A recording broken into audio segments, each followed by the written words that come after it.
What is up, everybody? Welcome back to another episode on the Black Experience.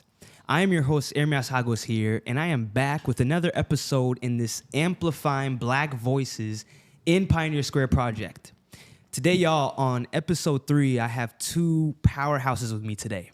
Today, I have the founders and CEO of the UpNUp Network, a network with a mission to cultivate culture through authentic storytelling and community connection. On top of that, they have core initiatives and programs that they run, including the World is Yours workshop, as well as a docuseries called Heroes in Action, which aims at highlighting extraordinary leaders in nonprofit organizations.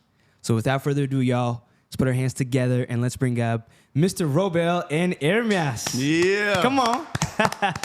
We're going to be our own round of applause. Right? I got so used to doing that. Yeah. We always start our shows with a round of applause. With a round of applause? I like that. Yeah. Got to bring the energy. Thank you, man. First of all, thank you for having us, bro. Yeah, for real, man. I'm honored, bro. Yeah, honored and appreciative. Always, absolutely. Bro. I mean, this is a dream come true because I've seen y'all's episodes. I've seen your network, and for you all both to say yes to this project that I'm on and to be a part of that, it means a lot to me. Oh yeah, man, for sure, man. So, anytime, bro. Yeah. On top of that too, so it's good. Like it was a no-brainer, even when we got the invite. So for sure, yeah, for sure. And it's rare that we get a chance to be on this side of the table. You were saying that earlier. We're so used to interviewing people, so I'm like, I want to see what this is like. Too.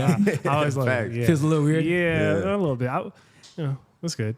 Yeah. No pressure, at least, right? No, it's good, bro. It's good. I just say that to say like, it's great to be able to allow you to do what you do, and we get to experience that. You know what I'm saying? Absolutely, Yeah. Absolutely. Yeah. Well, to start off, and I'm starting something new. Usually, I don't start with an icebreaker, but I got an icebreaker for this project, and I might even continue it afterwards. Okay, let's get and it. The icebreaker is I was doing some research with y'all, and I noticed that y'all's early stages with the UpNUp Network was at UW.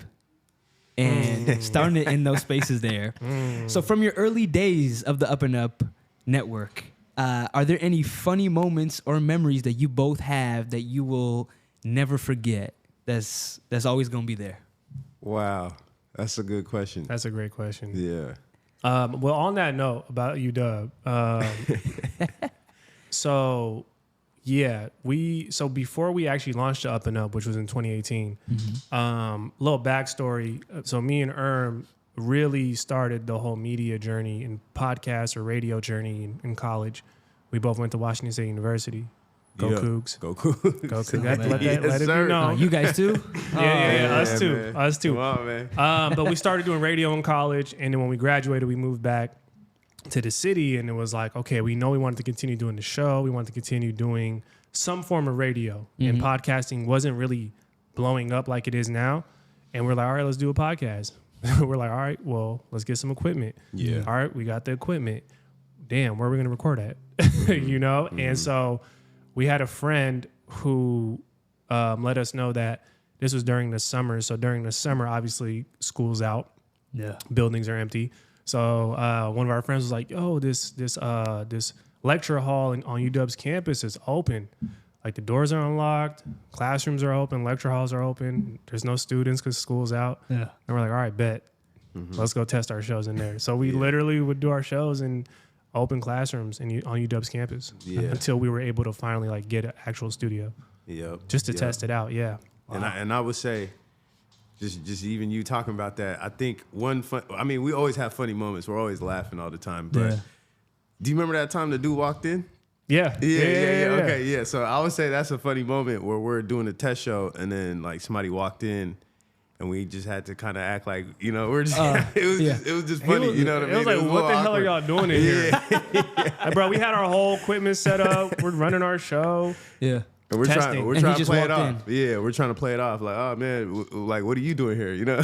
Type thing. So yeah, I think that was a funny moment. That was the only time it really happened.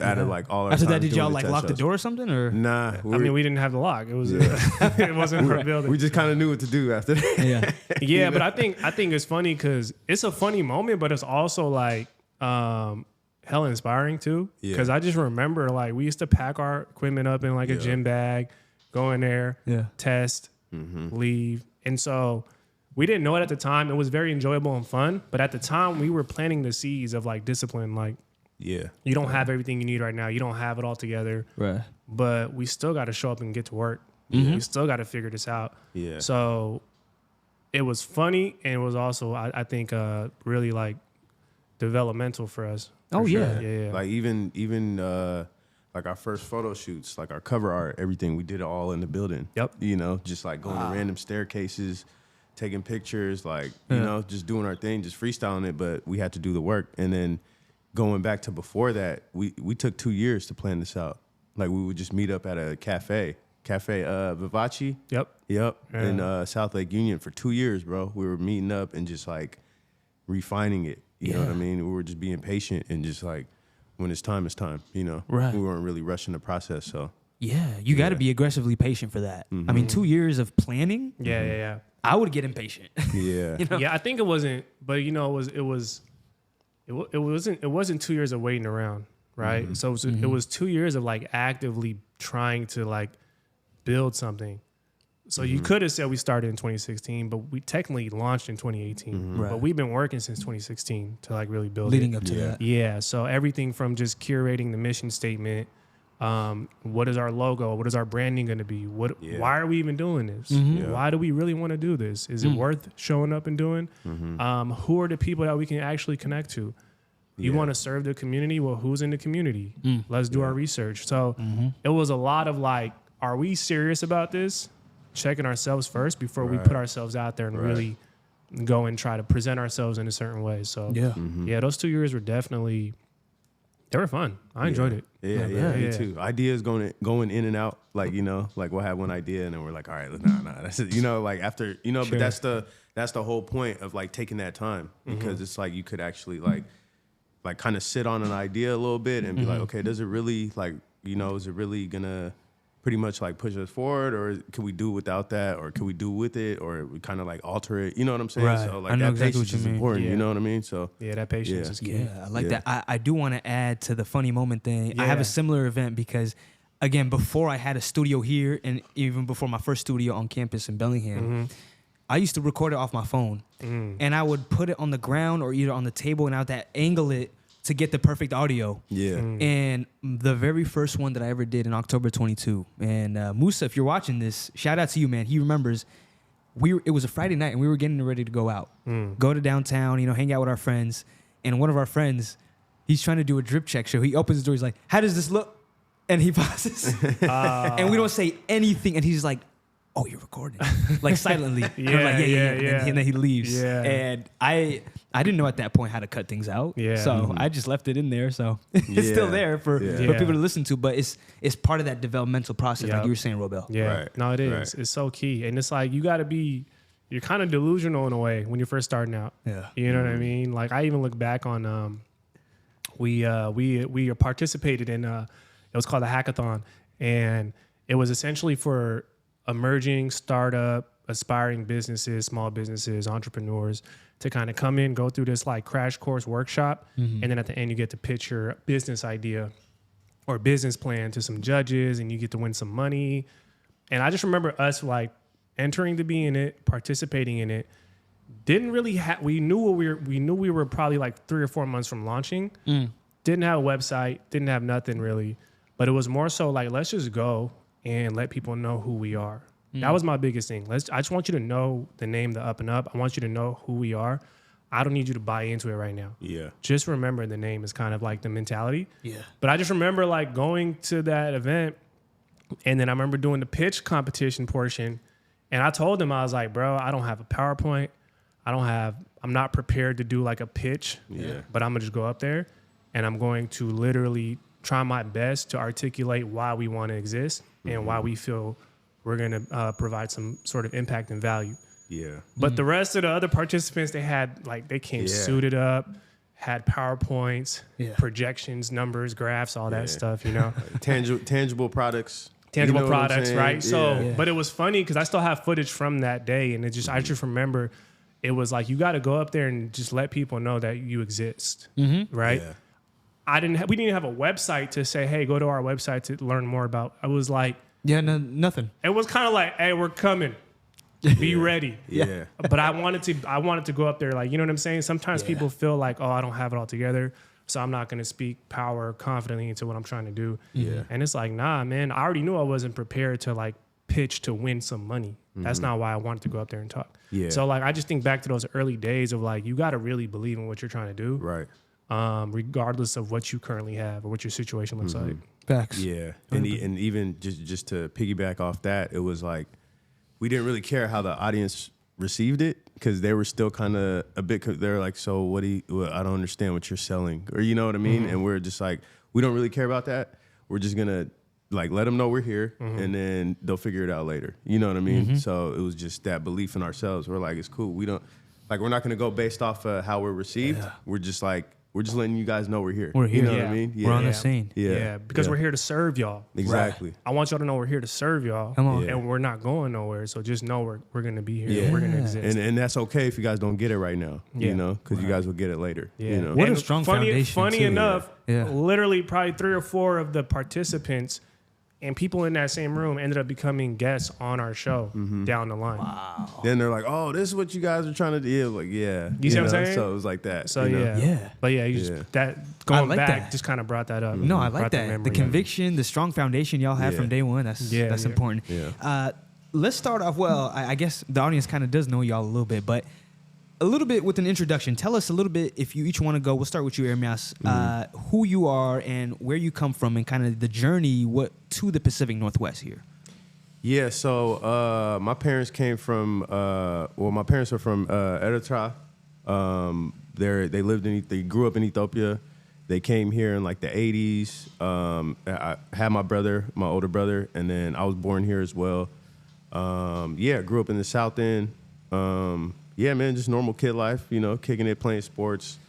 You know, it was different back then. Yeah. Obviously, we didn't have phones and stuff, so we're just, you know, forced to just go kick it and go outside, play, and then, you know, whatever, do homework, whatever, you know. So, and then fast forward through that, you know, my high school years were cool. I went to O'Day my freshman year, West Seattle the next 3 years. I don't know how that happened, but looking back on it now, I'm kind of like, I'm kind of happy it did happen because it kind of expanded my reach of like people I know. Because I really didn't know a lot of people from West Seattle, you know. But the fact that I went there, I already knew the people like in the South End and stuff, the CD kind of, and then West Seattle. So it just expanded my reach. And then went to Wazoo, met Robbie. You know, I knew Robbie in high school, but he ended up transferring. And then that's how we kind of started going, you know. Word. We had a radio show before that. It was called The Late Sesh. Shout out to Shoei and Betty. Hey. So they're actually, so I was DJing in college, you know. So they were like, you know what, you know, this is a perfect opportunity. Let's, you know, there's a studio space. Let's just come out with a show. We just play music. All right. I was like, all right, cool. So I just make a playlist, play music. And then we took like a year break, or they ended up graduating. So we just talk about normal stuff. You know, music, sports, whatever. We just debate. You know, and then finally I was like, "What's up, bro? You down to do a radio show?" You know, so it was just like, and then I'll let him talk about his background. But that's leading up to that. Yeah. Well, yeah. I mean, so my background, I'm Eritrean as well, first generation. My family moved to the States. I want to say like in the 80s, around that time, early 80s. But we moved to Seattle like 94, I think, 93, 94. And then from there, I actually moved around a lot. So like growing up was like North Seattle shoreline. Lived there till I was like 8. And I told you we moved back to Asmara. So I lived in Asmara, Eritrea for 2 years. Two of the best years of my life, by the way. I always put that out crazy. there. Man, shout out to you for that, bro. Like, that's dope. Then moved back. And then I ended up living between Linwood and Everett. Went to Mariner High School. Shout out the Marauders. And then, my initial entry to college was Eastern Washington University. I was there for 2 years, and then I transferred to Wazoo. Fast forward, that's how we met. But a little bit about like growing up for me was more so, I would like to say I was very much explorative.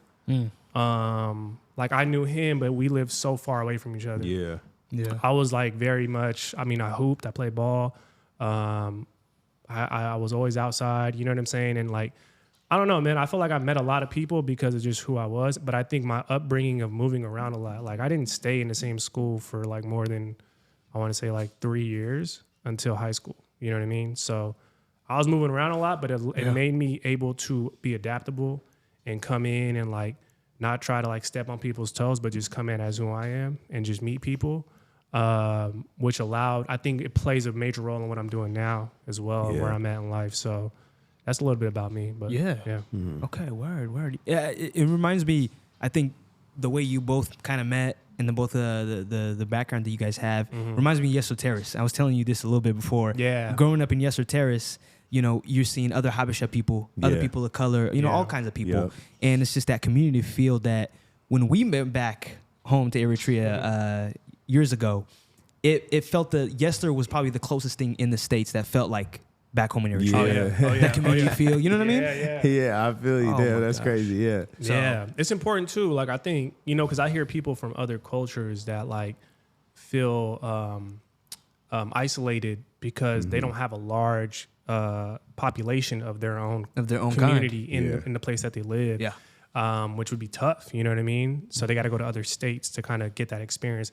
So I do feel like we're blessed to be in a state like Seattle that has a huge like Habesha community for sure. Yeah, and just going back home. So I went there in 2001 and 2005, and just seeing like my immediate family, like just the way they live, and like, but they don't need much, bro. You know what I'm saying? I mean, you know what I mean? Like they're appreciative of what they got, which is like their core values of just like family, and then like food, and then it's like we could all reconvene and kick it every day. Yeah. Like, you know what I'm saying? And like, it's not materialistic like that. You know It's what a I simple mean? lifestyle. And it was like, exactly. Very And like seeing that, I was like 9 when I first went. I turned 10 out there, and it changed my life, bro, to be honest, you know? Like, it made me look at stuff like different, you know? It made me like grateful, humble, like, you know what I mean? And it was just like as long as you got your family and like your core values, like that's like really all that matters. That's Everything else is just a bonus. You know what I mean? So it's like,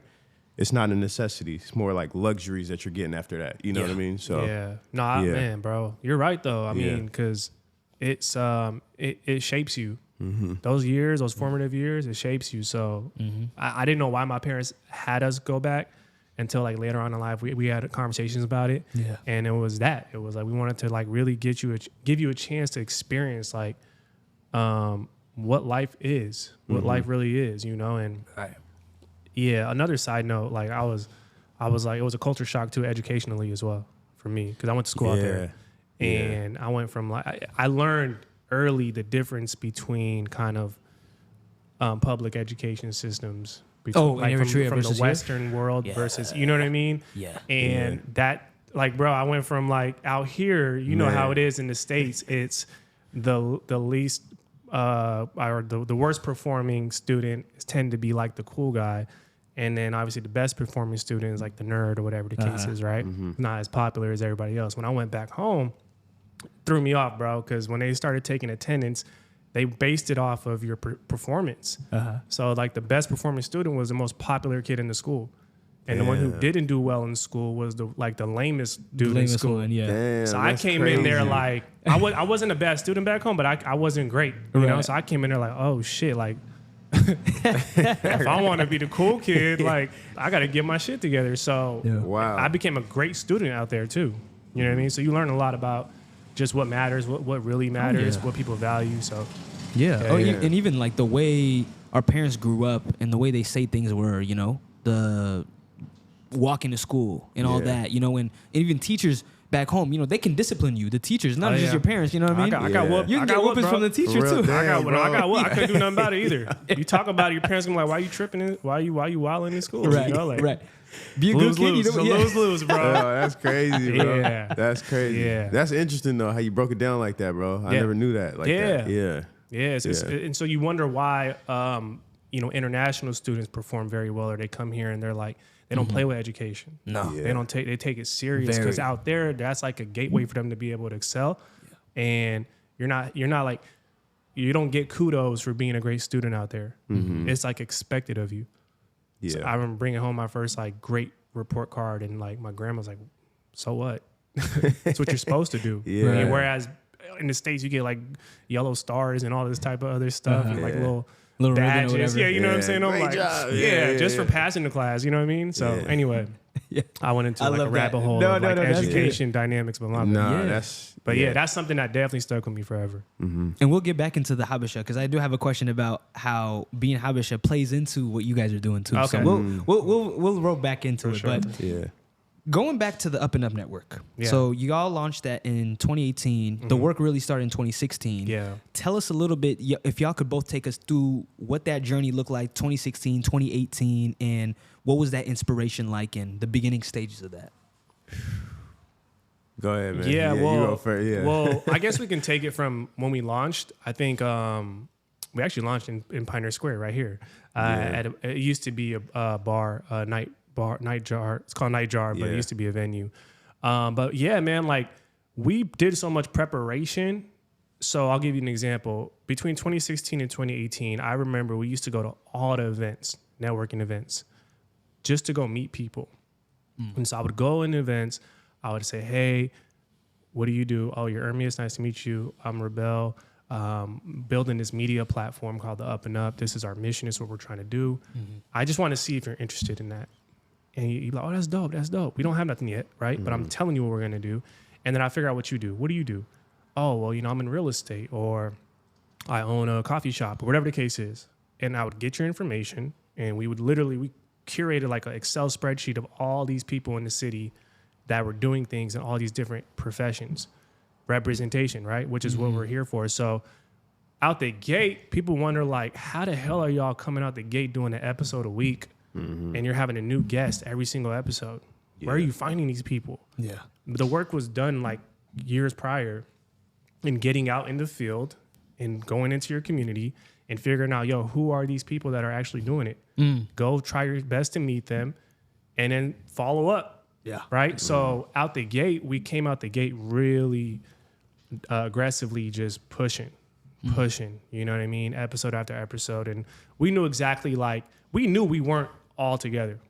Right. Production wise, like we did what we could with what we had. We had, a studio that we were able to kind of, I would say makeshift, but like really it was bootstrapped, but we were able to like turn it into like our own home. Sure. And yeah, bro, like it just became a thing where we're gonna prove to ourselves whether or not this platform is actually going to be what it's supposed to be by just showing up and consistently doing the work. Yeah. And so the buildup just came from being consistent, man, getting out there and like not sitting here on our hands, like hoping that people will latch onto our content or that our metrics will spike up or that we'll go viral or that we're gonna just like overnight become like this sensational thing. It was like, nah, we have a mission. Let's continue seeking that out. And let's see if we're good at this.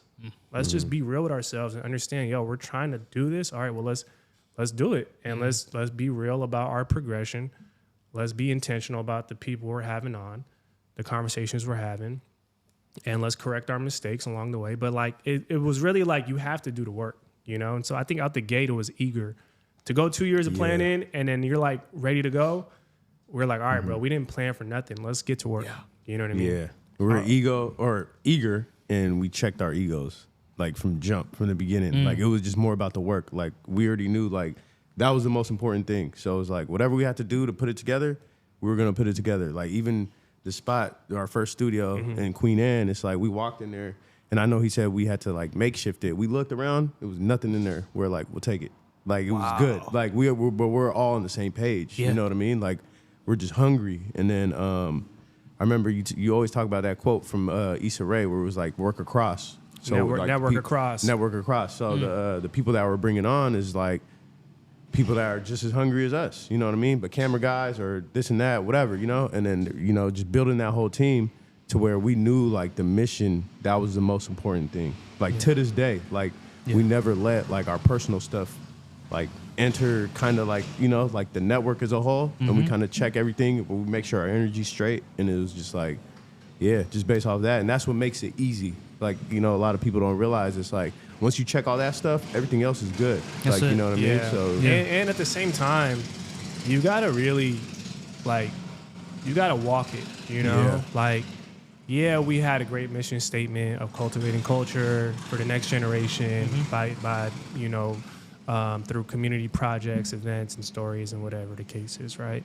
We had a website.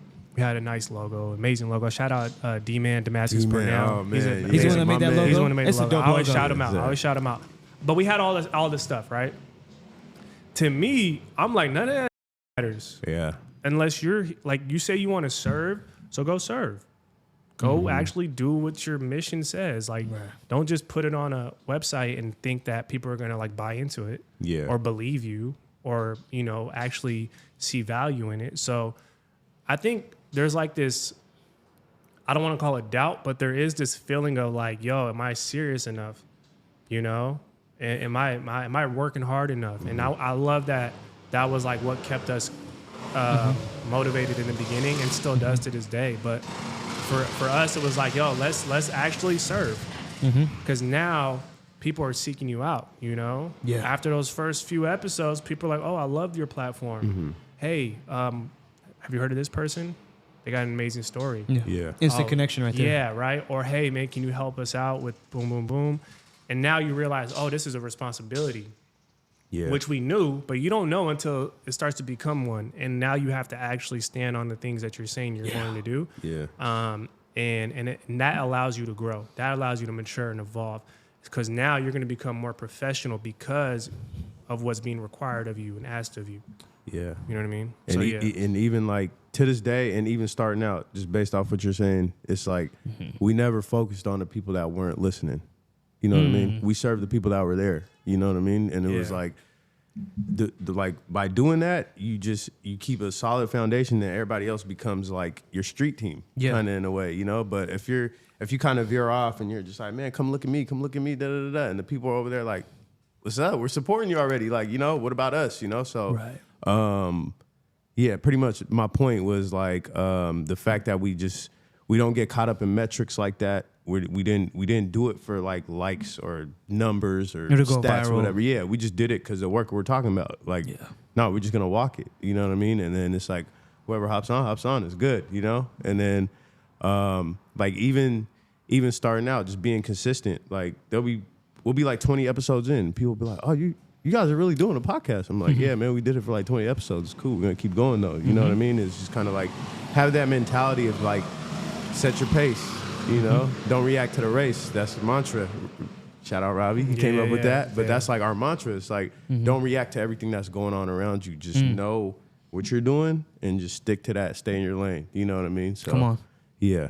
Yeah. So that's how we live. That's how we just roll, And it's like, this is my brother, bro, So, like, it's kind of nice to have somebody be like, hey, man, I think we're kind of sloughing on this, or let's pick this up, da-da-da-da, and it's good, So. I like that. We know the mission, instead of getting on our feelings, blah, da, da, da, So, Right. Yeah, I think, but yeah, that's kind of how, like, that's what I feel like really helped us kind of get off the ground and just kind of get that momentum that we needed.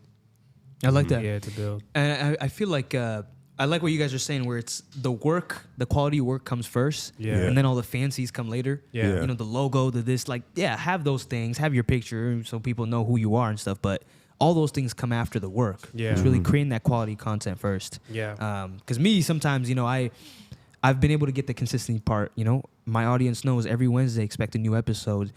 And now, of course, I do get a little bit obsessed with, okay, how can I make it look better? Yeah. Is my logo good?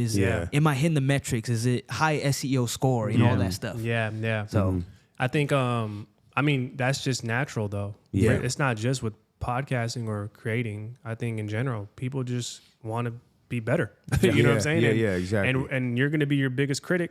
You know what I mean? And so I think that just comes with the territory. But there's a way you got to frame that where it's only because you care. Yeah. Yeah. So that is a good thing. Because there's people who don't care, clearly. And you could tell that they don't work to try to improve anything. Right.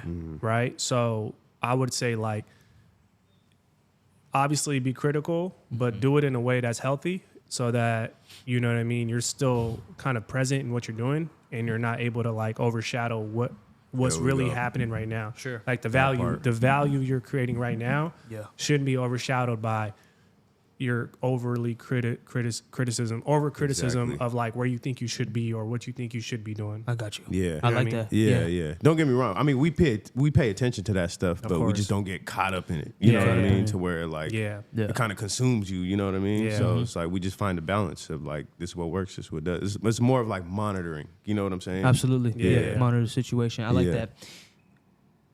Taking it back to Pioneer Square and the fact that this project is about those creatives, black creatives here in Pioneer Square. The UpNUp Network started here. Yeah. Take us through how y'all's network now, 2018 to now, 7 years?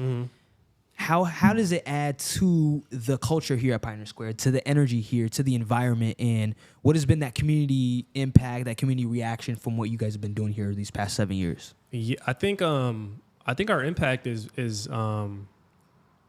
really more so to diversify the landscape in terms of media, and to be able to make sure that the vast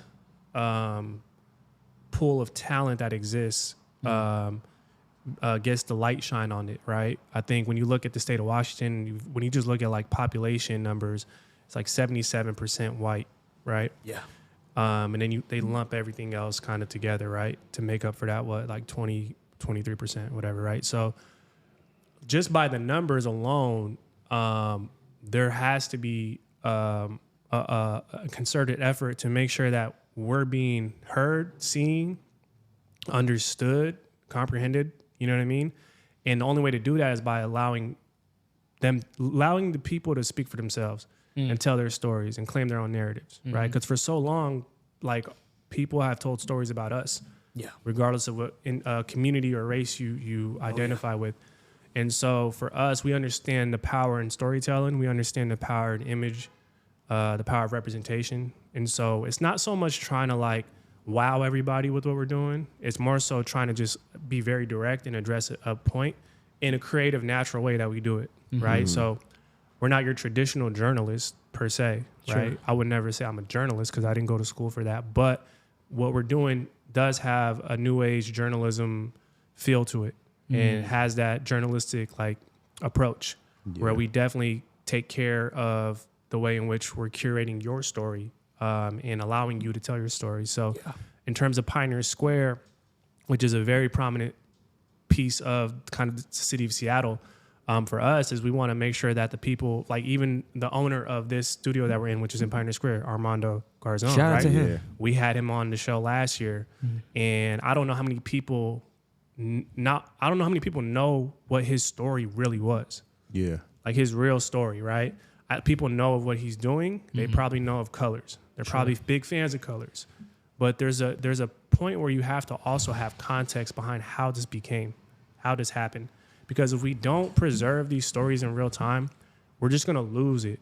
Yeah. And as time moves on, when you start asking yourself, what was the history of this city, of this region? Who did what, right? Who contributed what? It's like we got to, not just us, but we have to like create archives and document all this stuff. So part of what we're trying to do is like preserve the culture, preserve the history that's happening in real time. Yeah. And also, just to keep it simple as well, is just to let everybody know about each other. You know what I mean? That was pretty much like our mission from the jump too. Like even us, it's like, man, there's so many dope people out here, or like the people that are dope or were dope back then. It's like they're moving to go get opportunities at different places. You know what I mean? So it's like whether it's LA or like New York, big marketplaces. You know what I mean? So it's like, why don't we just let everybody know about everybody here, and then maybe they could collab or whatever, like even the viewers could collab, ask questions, reach out, and it's kind of like, that's really building a community, you know? And you talk about it all the time where your neighbor could be like the next whatever, you know what I mean? And you don't even know. 100%. So it's like, you know, we got to have like a hub where people could tap in and be like, okay, that person does this person does that. And at the same time, with them telling their stories, is offering a variety of like different industries you could go into where you don't have to put yourself in a box. You're like, damn, I didn't know makes this amount, or I didn't know I could like make a career out of this and So it's like we just building that up, you know, in itself is cool. And then obviously the conversations are like, you know, you learn a lot of lessons through it. So No, definitely. So, 100%. That's kind of what I'm like. What each of you guys are saying is it was what I'm experiencing on this podcast. I have a new guest on, and not only do I learn from them in any way, hear their story, but also they then are like, once they're done, hey, I think you should interview this person and this person, and then bam, kind of what we were talking about before. When one person to another leads to different opportunities. Yeah, exactly. Yeah, so it's a way to like bridge the community together. Yeah, and then create more familiarity. Like we're kind of, we have a skewed perspective because we live in a world where we're looking for people because we're intentionally trying to look for people that we can highlight, spotlight, amplify. Right? That's not the case with everybody who's out here. A lot of people are just like living in their world. It's not wrong with that. But when you tell them like, yo, I just had so-and-so on the show, they're like, who? Yeah. Little do they know that person is like a very impactful figure in the very city that we all pay taxes in and chill and live, So it is kind of making sure that we're raising the awareness collectively so we all know what's happening. And we could I think it creates more pride too. Like you take more pride in the city when you know what's actually happening and who's actually representing. Yeah. I love that. Yeah. And even for the youth, the youth to just grow up and see and be 100%. Like, wow, I could do that. Or like, I could do this. Like, I don't have to just be going back to just being in a box of like, oh, if you're not this, and this, you're not successful. It's like, nah, you can be successful in a million different ways, So even like preaching that to the youth and kind of like, showing examples of people that are like prominent out here, it's like, that's big for us as well, I like that. Yeah. In the introduction, I shouted out Heroes in Action as well as The World Is Yours. Yeah. The World Is Yours being a workshop that y'all throw, and you guys, it's in year 6 where y'all are equipping people with practical skills to tap into whatever their passions are. And then Heroes in Action being that docuseries that highlights those leaders in nonprofits. Yeah. Why should people tap into these, and what has been the impact that y'all have seen in both of those core initiatives and programs? Yeah, well, they both are. First of all, they both are aligned with kind of what our mission is as the UpNUp Network as a whole. So they fall in line with that, but they just do it in their own unique ways, right? So with the World Is Yours, which is a workshop series and program, which we started in 2019 along with our brother Vozy, that was more so a way to like hold space and create space, a safe space to allow professionals, creatives, and entrepreneurs to have a place to where they can come together and they can network in a way that's like transformational and not transactional. So it's less about what you do, but it's more about who are you, how are you navigating your industry, and are there intersecting like solutions that work for you that may work for me in my field, in my profession. And so we've done that over the course of 6 years. Yeah. And the goal is simple. Let's just get people in. It's very simple. Get people in a room. We have a structured format. It's like 2 phases. And let's build, right? And let's get people to meet each other in a way that's like not about what you do and what I do, but more so who are you and who am I, right? Yeah. That's The World Is Yours. And then Heroes in Action is a program that we launched last year. It was like a pilot. So creatively, it's a docuseries, right? So we get a chance to push ourselves creatively to create more visually appealing and impactful content outside of the podcast, and be able to tell stories visually in a more creative way. So it checks that box, right? And then the piece in terms of who we're highlighting, which is nonprofit organization leaders, particularly those who come from, BIPOC communities. Yeah. We found that they oftentimes do so much of the work, but don't get the recognition, or they don't get the spotlight. They don't get the attention, and it could hinder their growth when this very community that they're trying to serve isn't aware of them and isn't able to actually like be connected to them, Yeah. So it checks a lot of boxes for us. Like it was a way for us to like creatively do something that's different. Yeah.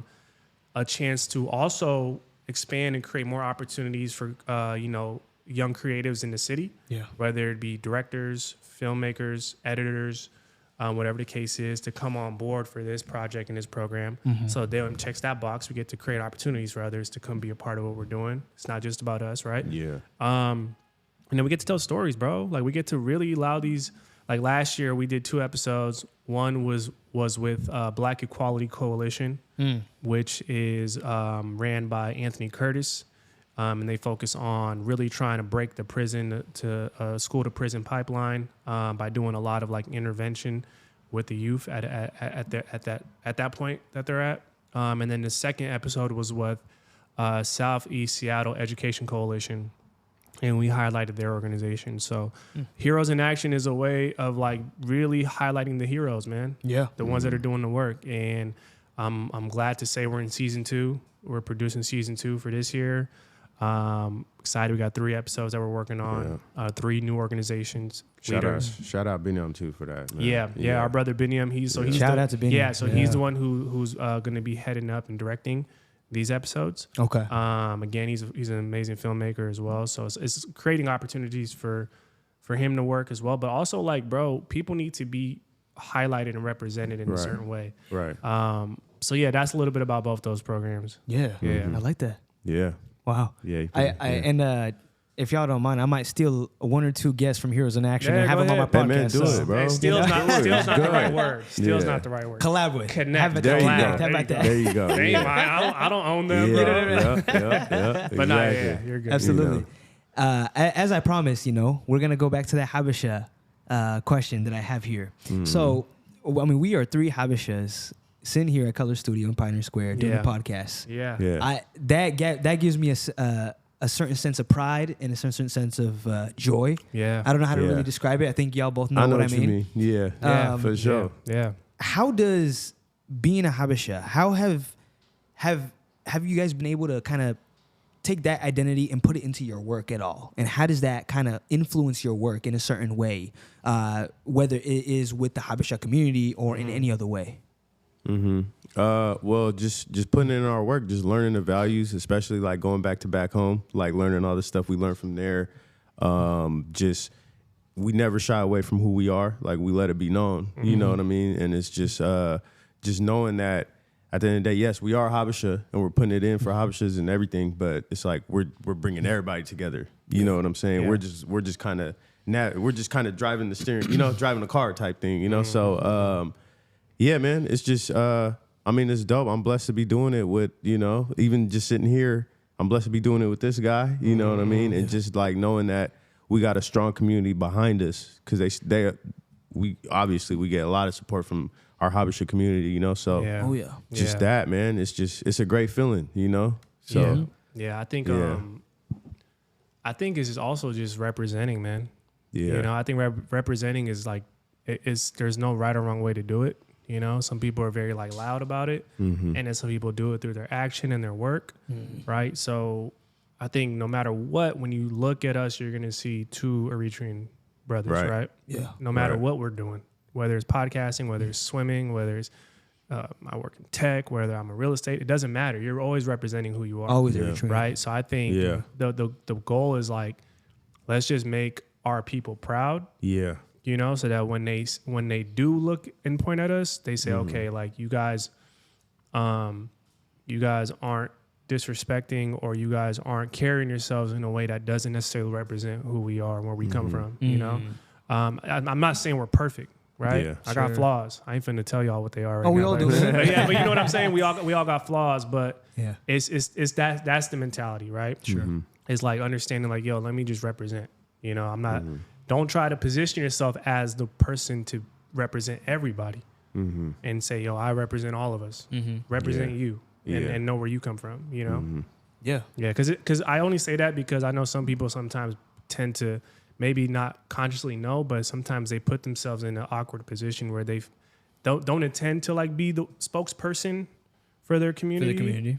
And they end up doing it when that's probably not what they intended to do. Yeah. And it just comes with an added distraction and pressure from what they're naturally trying to do. That's a fact. So it's like, bro, just be you. You know what I'm saying? Be who you are and represent yourself.